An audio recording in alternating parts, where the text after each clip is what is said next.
آپ نے دیکھا ایک شخص سویا ہوا ہے اور ایک فرشتے کے ہاتھ میں پتھر ہے، وہ اس کے سر کے اوپر مارتا ہے تو اس کا سر کیما ہو جاتا ہے، پتھر لڑک کے یوں چلا جاتا ہے، وہ اس کو اٹھانے جاتا ہے، اتنے میں اس کا سر ٹھیک ہو جاتا ہے، وہ آ کے پھر اس کو مارتا ہے، پھر اس کا سر کیما کیما ہو جاتا ہے۔ آپ نے فرمایا یہ کون ہے؟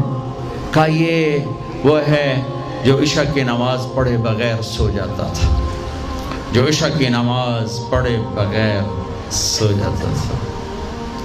پھر آپ نے دیکھا کچھ لوگ ہیں جو الٹے لٹکے ہوئے ہیں، مرد عورت ننگے، اور نیچے سے آگ ان کو جلا رہی۔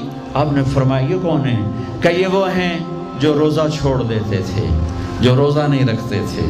تو آپ نے ایک تندور دیکھا، تندور بہت بڑا، اس میں ننگے مرد اور ننگی عورتیں، اور ان کی چیخ و پکار، اور آگ کے شعلے ان کو یوں اٹھاتے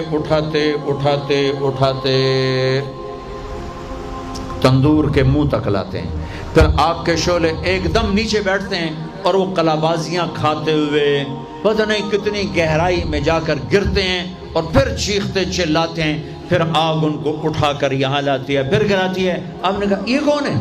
کہا یہ زانی مرد اور زانی عورتیں ہیں، زنا کرنے والے مرد، زنا کرنے والی عورتیں۔ آگے چلے، آپ نے دیکھا کچھ لوگ ہیں جن کے فرشتے یہاں سے نا کینچیاں ڈال کے چیرتے ہیں اور یہاں تک لے جاتے ہیں، یہاں تک لے جاتے ہیں، وہ ٹھیک ہو جاتا ہے، پھر چیرتے ہیں۔ کہ یہ کون ہے؟ کہ یہ امت کے فسادی خطیب ہیں، جنہوں نے امت کو جوڑنے کی بجائے امت کو توڑ